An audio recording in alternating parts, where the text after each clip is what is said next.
Oh no, it's thin. I know. Oh, okay. Welcome everyone to the Toledo Museum of Art, Glass Pavilion. Today we're going to be doing another one of our live demonstrations in our hot shop. So today we have Misha here, being in the role of the gaffer. So he's the one in charge making the piece. I think we talked today, we're going to be making a picture form. My name is Colin. I'm going to be narrating through this whole demonstration. So if you have any questions, feel free to leave them on the comments below. A little brief introduction of our hot shop is we have this big drum of fire, which looks like probably an orange circle on your screen. This is our reheating chamber. All of our equipment usually is at the temperature of 2,150 degrees Fahrenheit. So this big drum of fire that Misha is going to be repeatedly using is what we call our reheating chamber. So it pretty much does exactly what it's named.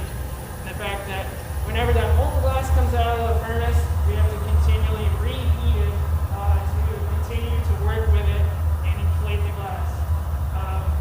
What Misha is currently doing right now is he's actually gathering out of our furnace. So this is the heart and soul of any hot shop. This is where we actually get all of our glass.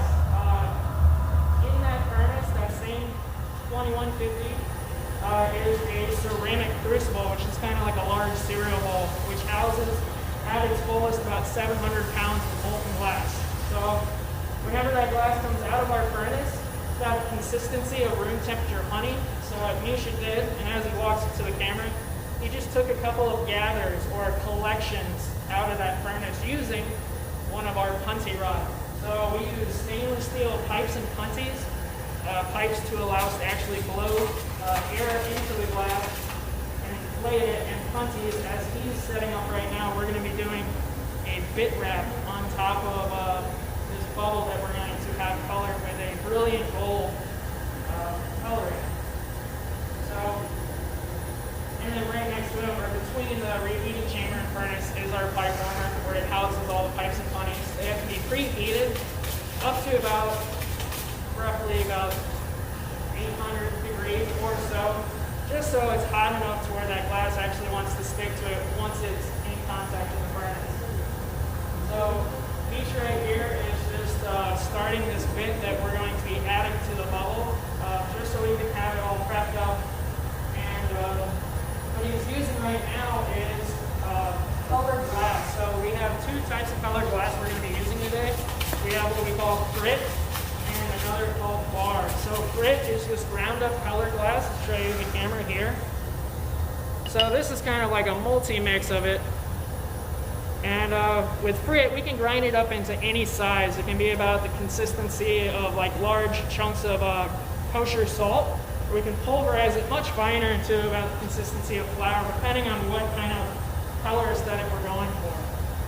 And so with the grit, since it's really tiny, sharp particles, as soon as Misha comes in contact with it with that molten glass, that glass heats up those kind of thin points and allows it to adhere, as you can see right now. So he's just doing multiple coats of that, just so we have a nice concentrated consistency to almost kind of mimic the other color, or the other style of color we're going to be using, which is called bar. So this is bar, or otherwise known as rod to a bunch of glass blowers. So this is purely concentrated color. We can't just stick this up with 2,000 degree glass, otherwise it's just going to explode due to thermal shock. So we actually have to preheat it in one of our color boxes up to about 900 degrees. So it's hot and happy, and then it can be stabbed up and blown out. It creates a nice even density of color throughout the piece. So those are just a couple of color types that we're going to be playing with today.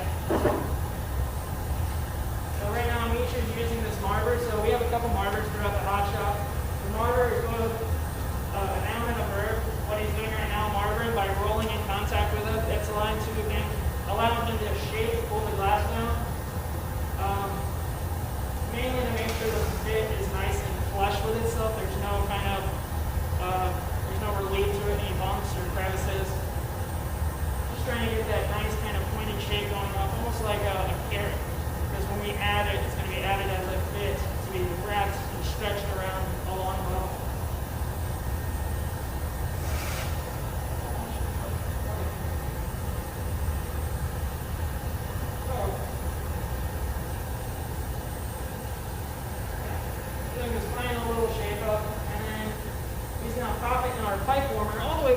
left, it's going to act like what we would call a garage, which is just a place where we can kind of park different hot objects to later bring back and use during this process. So, the fun part of the glass blowing process is only about 15% of it is actually blowing. The rest of it is mainly kind of 30% of actually coloring the glass, shaping, tooling, reheating.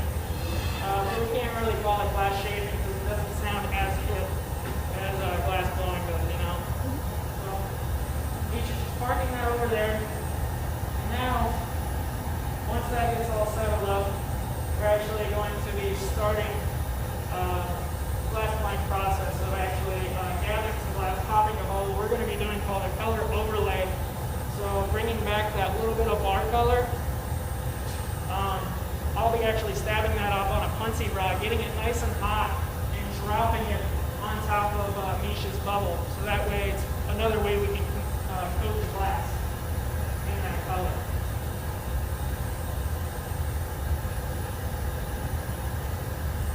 Should I start? Yeah, go ahead.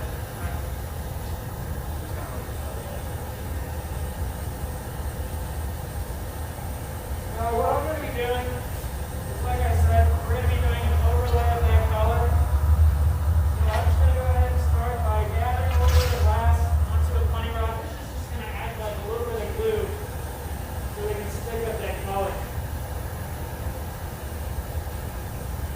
I'm doing it now because since it is a solid rod color, it's going to take some time to actually heat it up. Because often kind of confusion or what people think is actually a hot color bar is just the outside is getting blasted with heat. So the inner core is actually relatively cold. So we want to make sure that it's heated all the way throughout. That way it's able to get shaped on the bubble properly.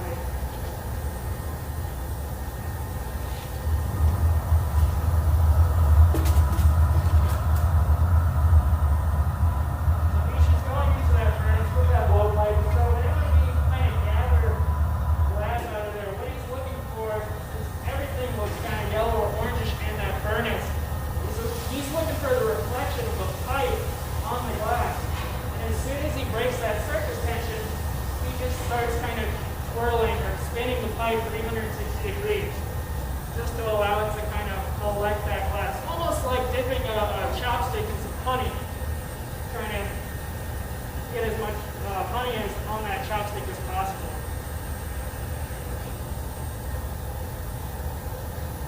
For right now, we're using one of our bigger margarin tables to kind of shape that glass up so you can actually pop a bubble into it. So you can see he's got this handy dandy blow hose kind of wrapped around him that's going to allow him to actually heat the glass or blow into the glass. So what he's doing right now is just kind of blowing into that little hose. And what it's doing is putting air pressure into the glass, and it's actually the moisture in his breath that's allowing that bubble to kind of inflate.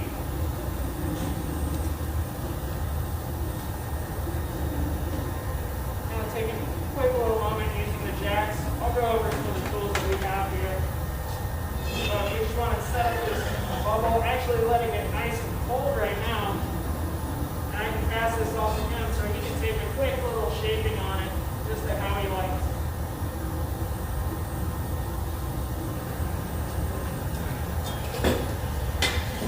No touch? Okay. So yeah. We're going to let this bubble really kind of harden up so we have some stability when we actually drop this molten colored glass on it. Because whenever we come to glass on top, it's going to look almost kind of like a mushroom cap. And what he's going to do is actually roll the color down on the bubble. That way it coats it nice and even. So he's set up in his position with his diamond shears in his right hand, just waiting for this color to be brought over. And I'm just looking for a nice kind of even consistency or nice even temperature throughout. I don't want to bring it too hot to him, otherwise it can just kind of droop off to the side. There's not a lot of control.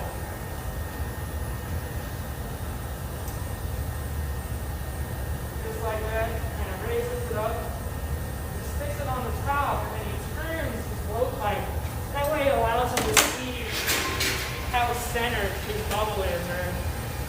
center the color drop is.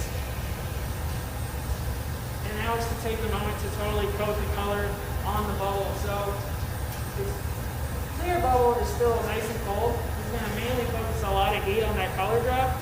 And actually take it over to one of our barbers and go at a very high angle and actually kind of push down on it, slowly bringing it down to level. That way the color wraps right around that clear bubble.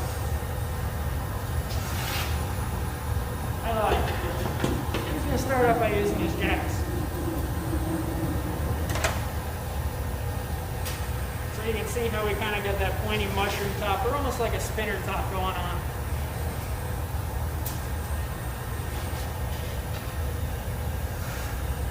So with this, he's going to get it nice and hot, kind of smeared around his bubble.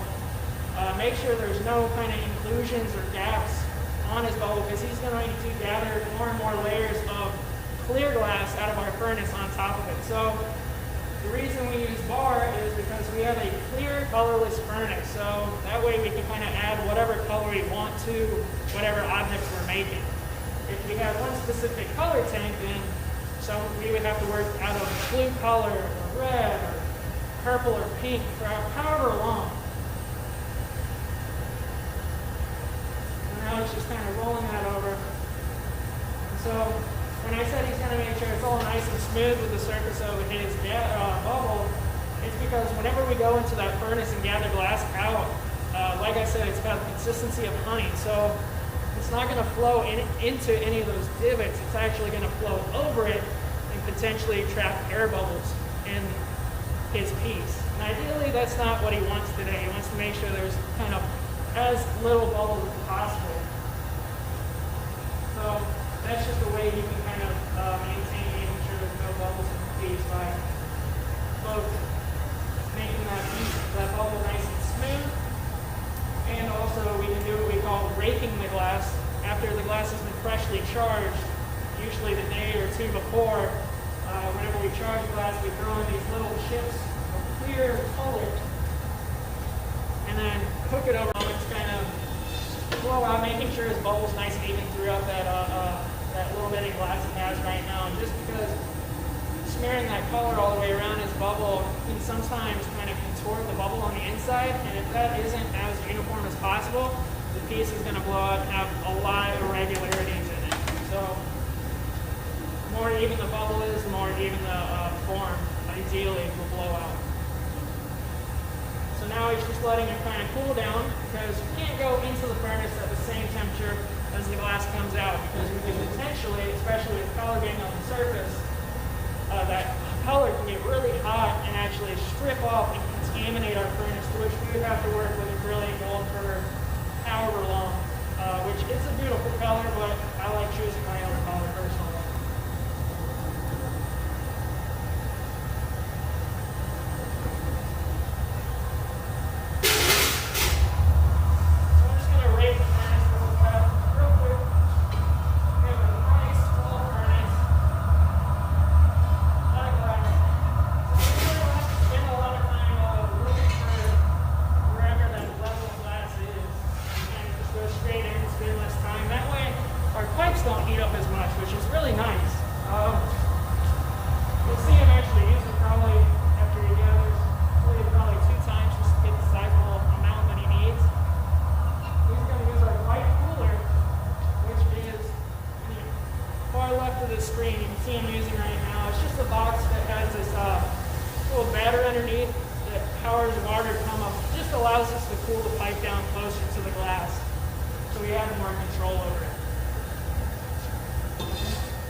When working in glass, the pipes do get hot, and the closer we can get to the glass, the more control we'll have over it, compared to grabbing it from mainly just where we inflate the glass.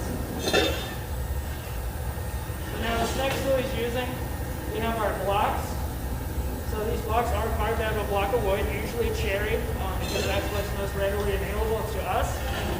So these blocks, as soon as they're carved out into this scoop shape, they live their life soaking in water, intentionally being waterlogged.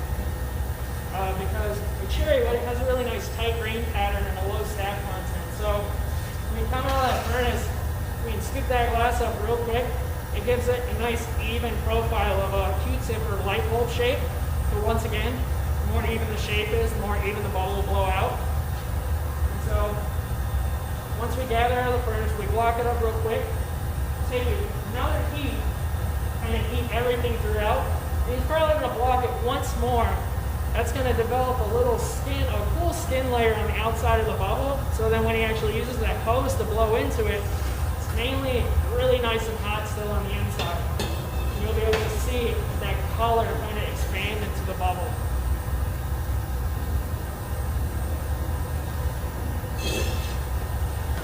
As it's kind of doing right now. Before, when you gather, there was like a little clear film layer on top of that color.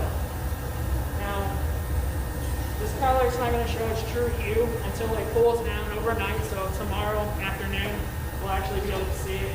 And somewhat at the end of the process we'll be able to see a little bit of it. But it's kind of an optical illusion. There's still a little bit of clear on the tip of it, but as we blow it out, that color gets pushed out into those edges. And what it's doing is actually magnifying, the clear glass is magnifying the color within, making it look like it was all one color. But in reality, if we were to break this piece off early, it would have a razor thin filament of color and the rest of it would be clear.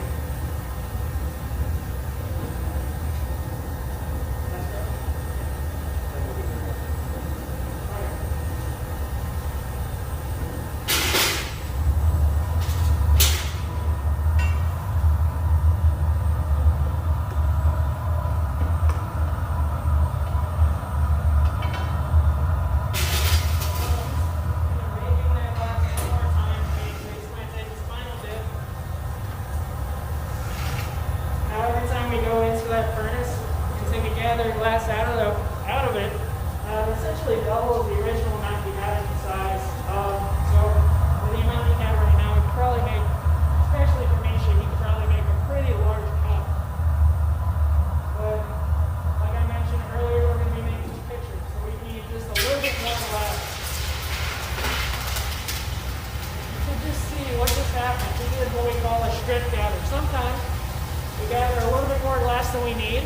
So by annealing it down and letting gravity take over, it just allows that excess glass to kind of strip off into our bucket right there.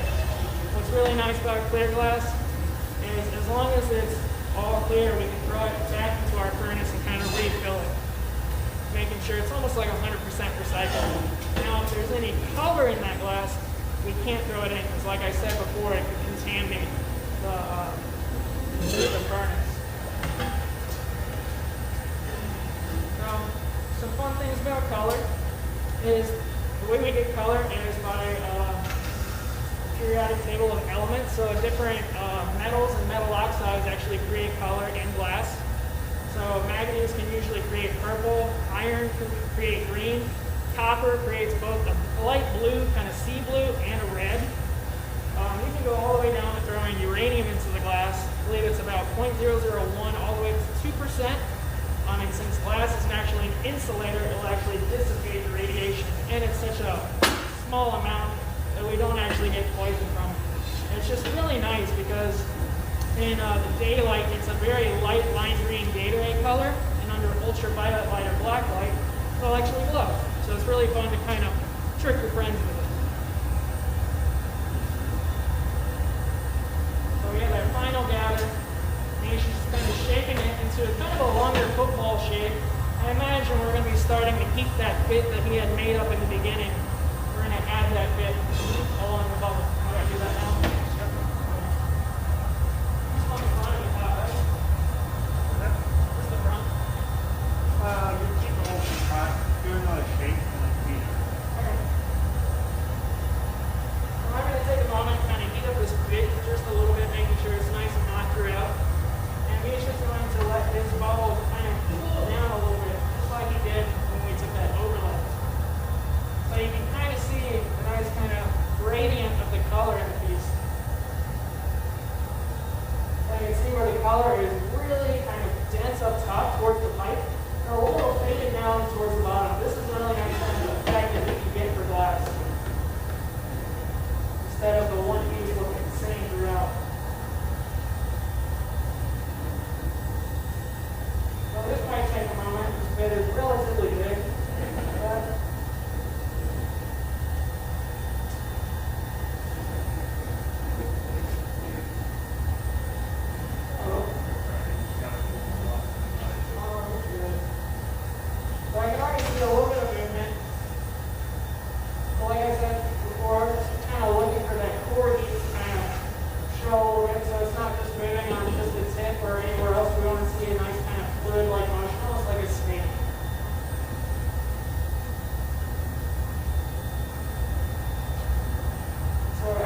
using the hot glass. So he's just going to stick this to his model and slowly just kind of line it down onto his bubble.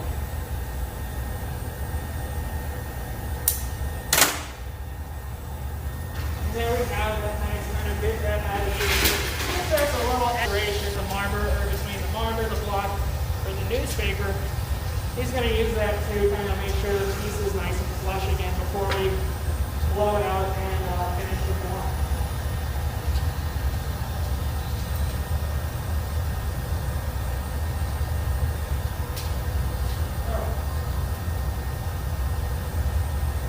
Just getting a nice heat. Since he let his bubble kind of cool down a lot, he's now going to bring that heat back to it. And as he rolls it on the mortar, you might put a little bit of air into it because as that bit starts being pushed into the form, the bubble is going to start kind of being contorted a little bit, so he can provide air while he rolls it on the mortar. That way it keeps the wall thickness nice and even. That's just a guess though.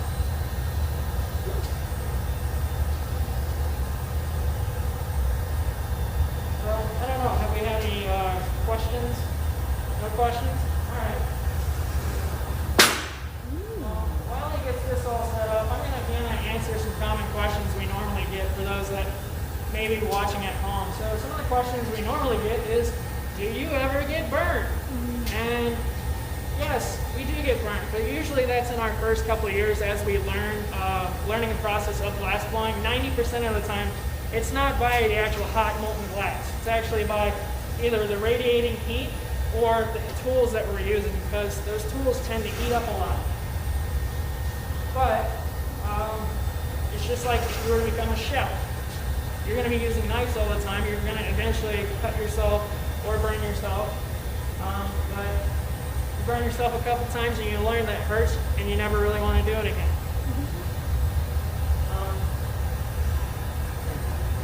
Yeah. So he's got this optic mold over here that he's going to be dripping into. So I'll pull it up and show you guys, but this optic mold is really nice. This allows us to add different kind of textures to the glass. In this case, we have some nice ribs. And the optic mold is just kind of a mold that has all this negative space in there. For this one, I think we have like a 12-joint star mold. You can see as he brings it forward, we have all this nice texture on it. And it actually kind of creates a little wavy pattern on that band of color that we added to it. So here we have the optic mold. This is the nice inside. There's many different varieties of optic molds we can get. This one is super fancy. That's called actually a pineapple mold. For all you cool kids that used to get those studded belts. That's ideally what a pineapple mold is. It has a bunch of studs on the inside. When we actually blow into the glass and actually have to suck air back out to get out, it leaves all these dimples in it. And once blowing out, it creates a really beautiful kind of diamond windows pattern.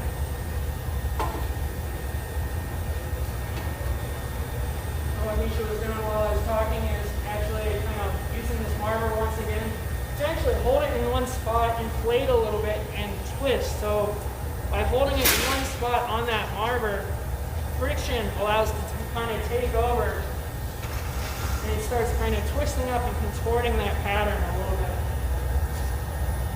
That way it kind of exacerbates that pattern on the surface of the bubble. Are you going to leave that rib in there? Yep. So he said that he's actually going to be leaving that rib pattern in the glass, which gives it a really cool aesthetic to it. And now is where we actually get to see a lot of the glass blowing process. So he's really going to start filling it with air. So what he's using right now is a lot of glass blowers' favorite tool. It's called a newspaper because it's made of newspaper. So it's a pad that's made of about maybe 5 or 6 sheets folded into thirds and quarters, made into a pad, and it acts similar to the way the blocks do, which I realized I didn't really go over. As soon as that glass makes contact with that pad or the blocks, it develops a thin layer of steam that allows that glass to kind of glide on it, so it never makes contact with the glass. Now, It's a really nice tool to use because just by the way we shape our hand underneath or hold it, we can create different kind of profiles in the glass. And now, before we get too much larger, we're going to create the constriction line, which is what he's doing right now, using the jacks. So this is kind of one of the main tools the glass blowers can call their own. So the jacks were designed from a pair of sheep shears around 2,000 years ago. Now we have that constriction in there. We're going to get it nice and hot. Imagine probably dump it out or drop it out, let it get a little bit longer. Now that we have, with that line in there, we don't want to heat everything up again because we heat everything up. That constriction line is so small that it's going to start kind of moving directly at that one spot. It's going to make it really hard to blow a piece out totally on center. So he's going to do frequent flashes, which is just taking everything in there for about 3 or 4 seconds, making sure it stays nice and happy and doesn't get too cold. The glass gets too cold. Cold for us is roughly about 900 degrees. So if it hits that temperature or anywhere underneath it, it'll actually start cracking and could potentially release the piece early.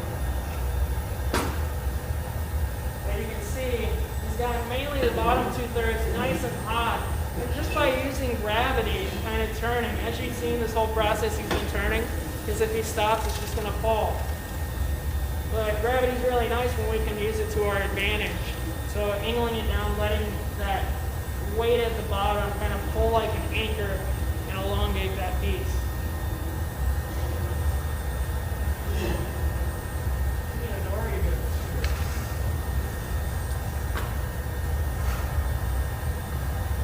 Once again, kind of heating up that bottom half. And I saw him use the paper real quick. He actually used his thumb and index finger, or thumb and middle finger, to really kind of squeeze a little waste in on that piece, because originally it was more like a ball form, then it dropped into a little conical shape. And you can see slowly developing a little bit of a waste. That way for this picture, it looks like we'll have some nice movement going through the form. Not only is your eye following the bit rep that's going throughout the piece, but it can also follow the contours.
Comes in contact with something that's relatively cold, or in this case usually the marble, it's going to leave what we call show marks. So he's going to take a quick second and actually focus a lot of heat just on that bottom, so it gets rid of that cold mark texture, or what looks like little fissures in the glass. And he's going to kind of switch between using his newspaper and his jack, probably the newspaper, to cup that foot in his hand. Just by pushing a little bit of pressure with his thumb in the bottom and using his fingers to kind of pull the glass out from the very bottom, it's going to create a nice pedestal. Now the feet aren't always needed when adding or making a vessel. It is really nice because it almost gives that kind of imitation of it floating off of wherever it's sitting on.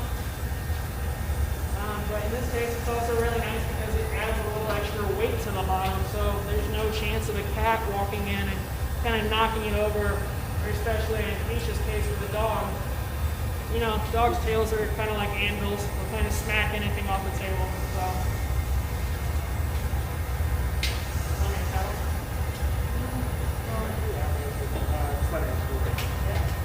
Now we got this foot. He's got it all nicely shaped up. Now he's just letting this really kind of cool down because you can see there's still a lot of heat in that foot compared to the rest of the body. He wants to make sure all that's nice and consistent throughout because we're done actually blowing the form out. Now we actually have to punty it and flip it around. So I'm going to be making this punty. So the punty is another one of our good irons. Except a little bit larger. So we can actually control the mass that he has made.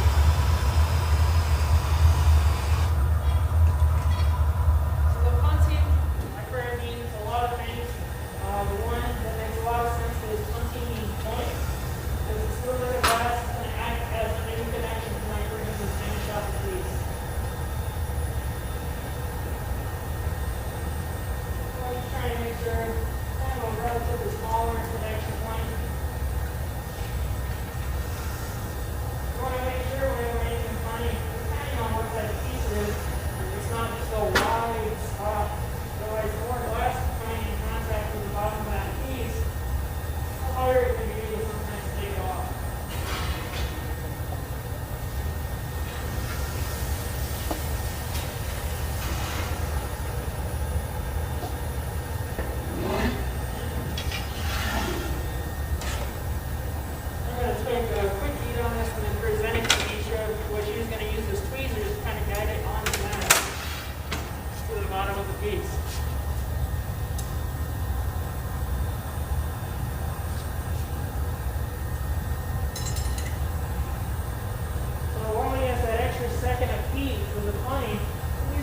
To make sure it's pushing it on center to the opening of his pipe, to the opening of his vessel. So with that, we add a little bit of water to the jack line, and we're able to break it free. So now taking a quick moment, heating up his tweezers with an oil, we're going to make sure the piece is totally centered.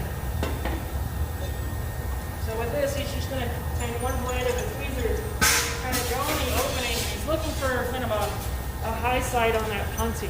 Because if there's a high side, say this is the bottom of the piece and this is the punty, it's going to be moving kind of up and down. So he's going to lift up on the top of the vessel and try and center that just a little bit. Kind of the second opportunity we get to actually center the piece, making sure everything is nice and in line with the new punty rod. And now comes one of the longest heats of the process. So what we have to intentionally let get really cold, we now have to heat up so we can trim it and open it up. So this heat normally takes about 45 seconds, super long time. So while he's doing that, were there any questions on there? Still no? Okay. So what he's looking for, and what every glass blower looks for whenever we're heating a piece up, is we're looking for movement, and we're actually trying to feel out for movement too. That's why we don't actually wear gloves. If we wear gloves, it hinders our dexterity in turning the glass, and we can't actually feel that torque that the glass is pulling against us. So when he's heating that lip, he's looking for mainly that top kind of portion of his pitcher to really start kind of moving or wavering a little bit. And that's when you can take it out, just like so, and you can see that nice heat differential. And kind of continue to work and finalize this form.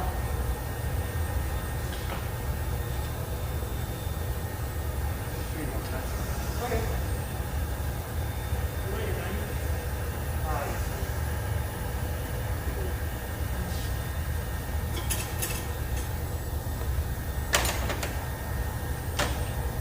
No matter how good you are as a glass blower, whenever you create that constriction line, there's always going to be added thickness that's built up in that area.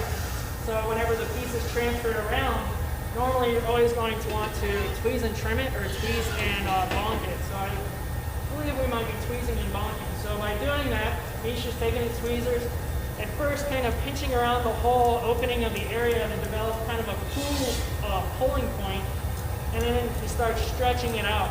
That allows us to kind of thin that glass out, but also lengthen it just the slightest bit.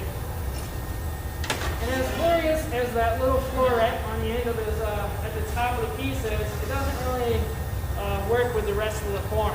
So what we're going to do is probably bump that off. So he's going to use his jacks and create a slight constriction right below that floret. And then kind of going outside, inside, outside, kind of cool down just that specific area. Crimp on it a little bit and tap it off.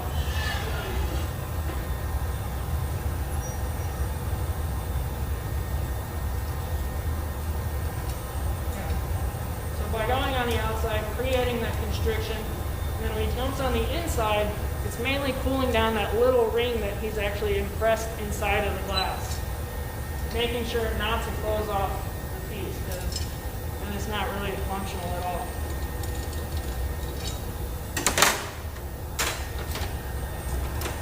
Crimping it with the diamond shears, small little tap. It's hot still.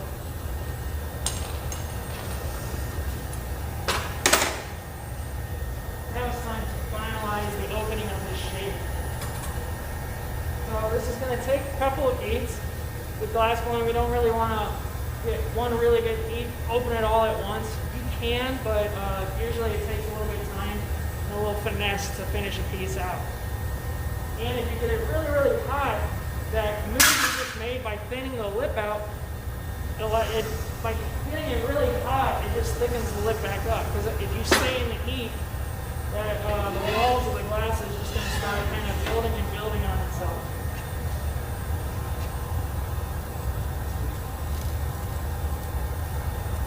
So using these jacks, have that kind of side angle or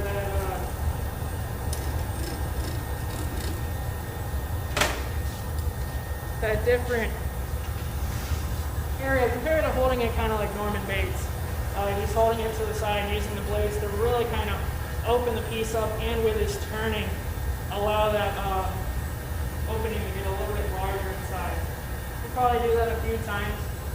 That way you can actually fill it with something and allow that liquid to come out.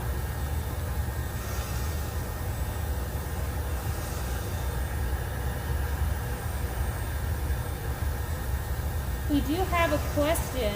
All right. They're asking about why are you using that board and what is it made out of? Why am I using this board? So I'm using this board of wood as we call a paddle. It's made out of cherry wood, just like most of the wood in the hot shop. The reason I was using it was to actually assist in flattening the lip of this vessel. As he's opening this piece up, the lip starts becoming a little ajar. So by being on the lip, I'm allowed to apply a little bit of pressure just on that opening to make sure it's nice and straight, nice and true. I'll be doing that kind of on and on. It's also allowed to, I can use it to shield Misha, because radiating heat, it gets really hot when you're holding your arm above 2,000 degree glass. Handle? So, but he's got a Kevlar sleeve, so he doesn't really have to worry about that.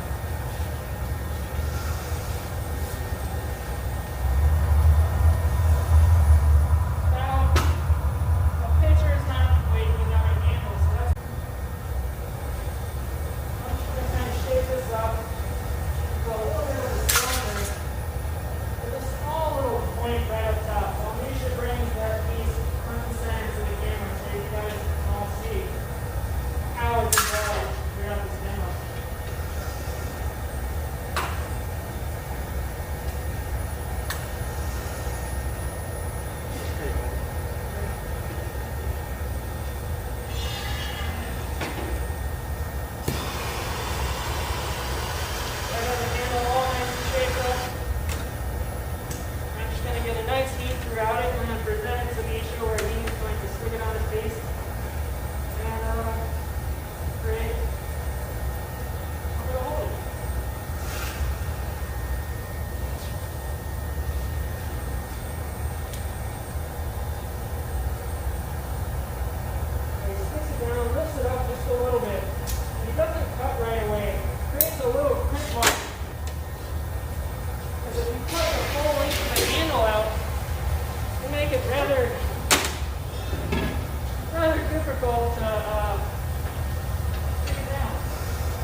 got a nice little decoration added to the roof.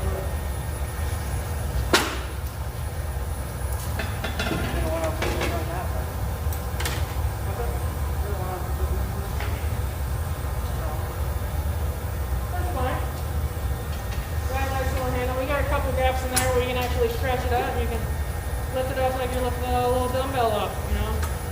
But now we have to add the spout.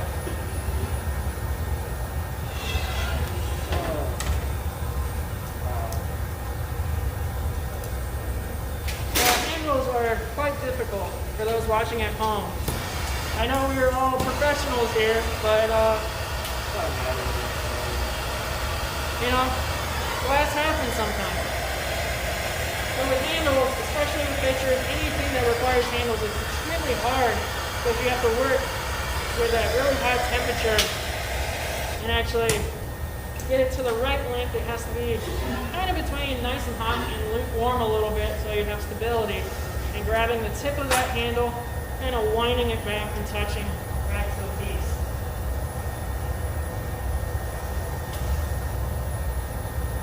It takes a lot of experience, and he's just worked with handles a bit. And sometimes you have an off day and you create a one-of-a-kind handle, you know. So it looks like here we have that nice finished form, the handle, and then while I was talking, he torched the lip just a little bit and added the spout just by using his tweezers on that one-directed hot spot to lift up. So whatever liquid is contained in the object knows where it's going to go or where it's going to come out. So now that we have this finished form, what Misha's going to be doing is just kind of flashing the piece down. So everything was really hot, especially that handle and the spout. So what he's going to use is this little map torch or a plumber's torch, trying to spot heat directly right into that punty. So what we're looking for, because that punty is always a little bit colder, it's always the last thing in and first thing out of the reheating chamber, so it never really gets as much heat as the rest of the form does. So by using this torch, he's just going to blast it a couple times while taking flashes, making sure the rest of the piece is nice and happy. And after about maybe the second or third flash, he's actually going to, while he's turning, he's going to stop turning at the bench, kind of look for that piece to be moving just from that one specific point. And that's when we know the piece is ready to come off. So while he's doing that, I'm just going to get screwed up so I'm able to actually transport the vessel into one of our annealing ovens.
So we have these annealing ovens, which are holding around 900 degrees.